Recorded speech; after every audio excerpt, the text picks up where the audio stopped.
My name's Heather Peace and I'm Backstage with Bella. Hello, I'm Bella and today I'm in Brighton where I'm joined by the wonderful Heather Peace. I'm very excited to meet you, so thank you very much for joining me. No, thanks for coming. How are you doing? All right, yeah, we're a little bit late, so I think it's due to the weather and taxis and the half marathon being here in Brighton today. So yeah. But I'm. What was I saying to Lee before? I've kind of just been living at home, doing menial stuff, and so it's kind of weird to like suddenly be thrust into tonight because I've just been having a really normal life the last 6 months. So then coming down here and having the documentary screened and stuff seems a bit strange. I was going to ask you actually, like it's a Sunday night, it's really rainy and horrible outside. I've just been washing up as well. Yeah. I've just had a roast dinner with my wife. Is that what you were doing? Ellie just made a roast dinner and then I helped her a little bit with the washing up and then I came here. So nice. It's like, oh, hi. Very rock and roll. Yeah, exactly.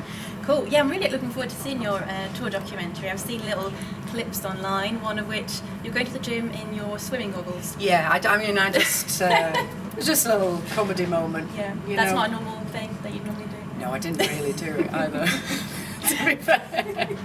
You see, the thing is with the GoPros, they just give you them, and then Sarah, my manager, checks all the footage that I've recorded at the end of the day. She's like, oh, I saw this.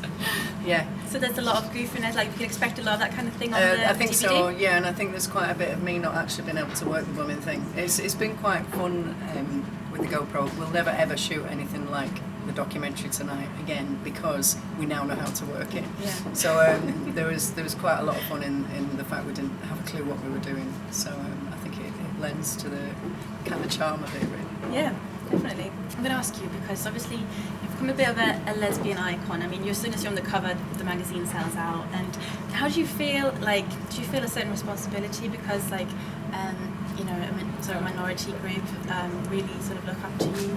Does that? Yeah, I did. I mean, I've sort of been asked this a lot over the years.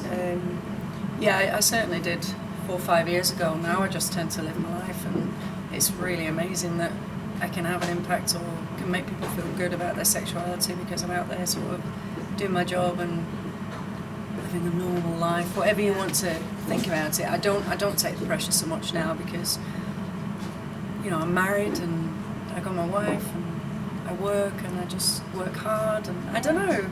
I'd like to be a role model for women in general, really, you know. Yeah. But yeah, no, I suppose it's just there aren't that many women who are out, I suppose. Yeah, because this is another thing I wanted to chat with you about because I think to me you're so great because not only are you often the only woman who does something in the show, whether it's the only, you know, on London's Burning or in Lip Service, you're the only out woman on the show. How, like, you often seem to pick that role where you're like sort of the forefront, you know, when it comes to diversity. Is that like a choice you make actively? I wish I could. I honestly wish I could say it was a choice.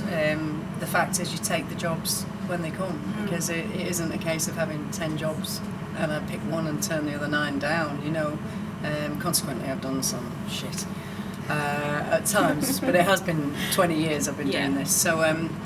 No, I think the jobs come to me. I've kind of got a type cast, you know, because of London's Burning. I was so young. I was 21, girl in uniform, the only girl in the boys' world. That then led me on to Ultimate Force, being the first female SAS. And you do get typecast, but what an amazing typecast to have got. Do you know what I mean? Like I'd take that any day of the week. And I'm good at it. I'm good at I keep myself fit, and I'm good at the action stuff because I want to try and be as good as the boys and show that we can be as good as the boys. So I don't know that it's certainly not been a conscious choice of mine. It's just sort of worked out that way, you know.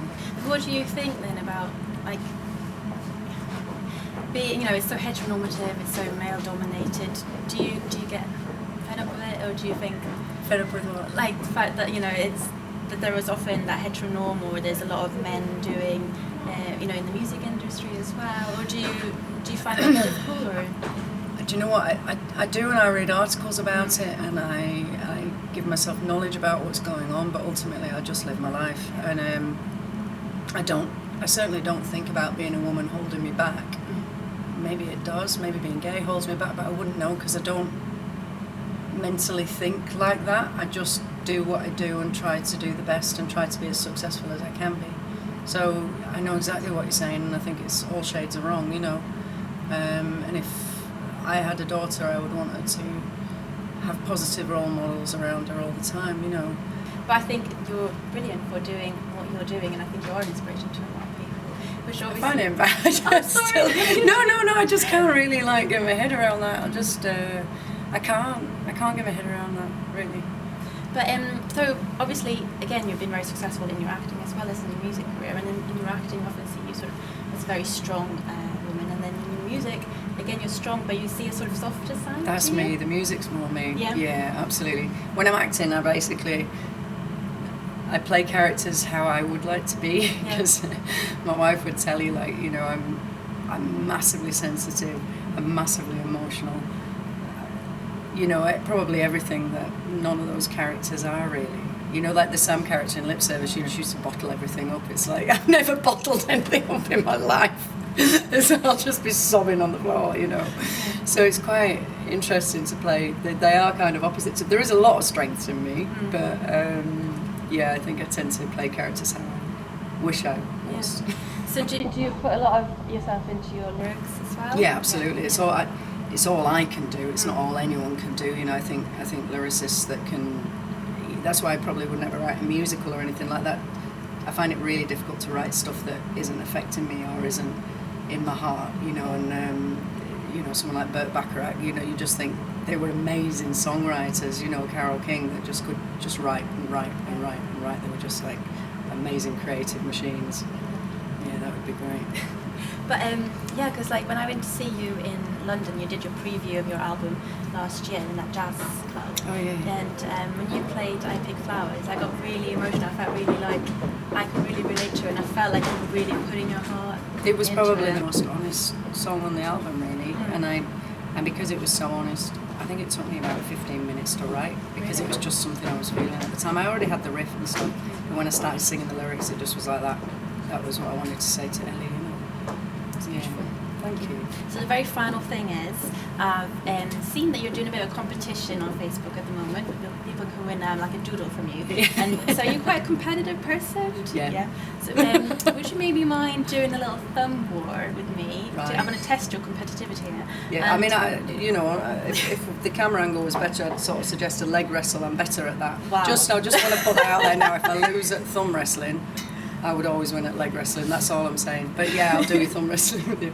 Whoever loses has to say their most guilty pleasure on their iPod right now. Is that okay? Okay, let's do this. You have to keep it. Yeah, and then it's 3 seconds. Yeah. Is that what it is? Yeah, okay, yeah. Go. Okay, one. Oh, okay. All right. We're doing like 1, 2, 3, go.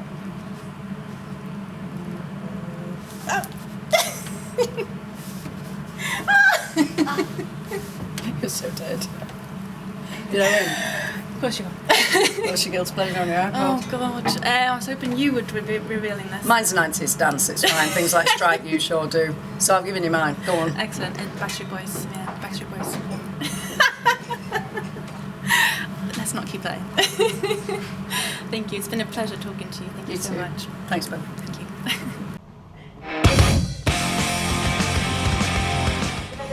She liked your competition ideas, so she's going to challenge you for some more. Sure what? Some more.